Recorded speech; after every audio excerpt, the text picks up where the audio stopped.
Sir, ഈ America Israel ചർച്ചയിലേക്ക് വരുമ്പോൾ മധ്യസ്ഥ രാജ്യങ്ങളുടെ ഒരു സമ്മർദ്ദം അത് ട്രംപിന് മുകളിലും അമേരിക്കയ്ക്ക് മുകളിലുമുണ്ട്. ആദ്യഘട്ടം മുതൽ തന്നെ ഇസ്രായേലിന് അനുകൂലമായ നിലപാടാണ് ട്രംപ് ഇന്നേ വരെ സ്വീകരിച്ചിട്ട് വന്നിട്ടുള്ളത്.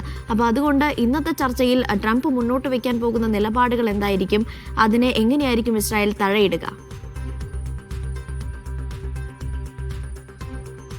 അന്വേഷണം ഇതിൽ ഏറ്റവും പ്രധാനപ്പെട്ടത് ട്രംപ് നേരത്തെ തന്നെ മുന്നോട്ട് വെച്ചിരിക്കുന്ന ഈ 20 പദ്ധതിയുടെ പ്രധാനപ്പെട്ട ഒരു ഘട്ടമാണ് ഈ രണ്ടാം ഘട്ടത്തിൽ വരേണ്ടത്. അതിൽ ഹമാസിന്റെ നിരായുധീകരണം എന്നത് ഏറ്റവും അവസാനം വരേണ്ടതാണ്. അതിനു മുമ്പ് ഗസയിൽ ഒരു ഇടക്കാല സർക്കാർ രൂപവൽക്കരണം വരേണ്ടതുണ്ട്.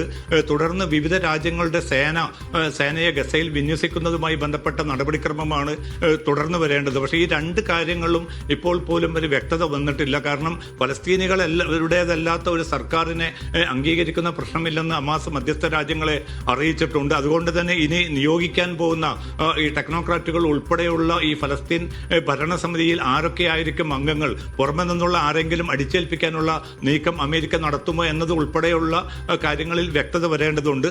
അതോടൊപ്പം തന്നെയാണ് ഏതൊക്കെ രാജ്യങ്ങളാണ് സേനയെ ഗസയിലേക്ക് വിടുക എന്ന കാര്യത്തിലും ഇപ്പോൾ പോലും ഒരു വ്യക്തതയിൽ എത്തിയിട്ടില്ല.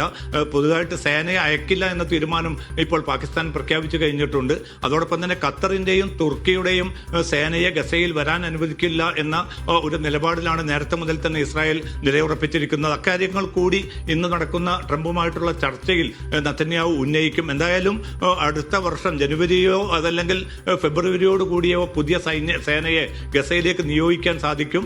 അതോടുകൂടി ഇസ്രായേലിനെ അവിടെ നിന്ന് പിൻവലിക്കാൻ, ഇസ്രായേൽ സേനയുടെ പിന്മാറ്റം പൂർണ്ണമാക്കുക എന്നതാണ് ഇപ്പോൾ മധ്യസ്ഥ രാജ്യങ്ങൾ മുന്നോട്ട് വെച്ച നിർദ്ദേശം. പക്ഷേ ഇത് ഇസ്രായേൽ പ്രധാനമന്ത്രി നെതന്യാഹുവും അദ്ദേഹത്തിന്റെ തീവ്ര വലതുപക്ഷ മന്ത്രിമാരായിട്ടുള്ള ബെൻഗബറും സ്മോട്രിക്കും ഇത് അംഗീകരിക്കുമോ എന്ന കാര്യം പോലും വ്യക്തതയില്ല. അതുകൊണ്ട് ഇന്ന് രാത്രി ഫ്ലോറിഡയിൽ നടക്കുന്ന ആ ചർച്ചയിലൂടെ മാത്രമായിരിക്കും ഇക്കാര്യത്തിൽ കുറെ കൂടി ഒരു വ്യക്തതയിൽ എത്തുക എന്നാണ് മനസ്സിലാക്കാൻ സാധിക്കുന്നത്.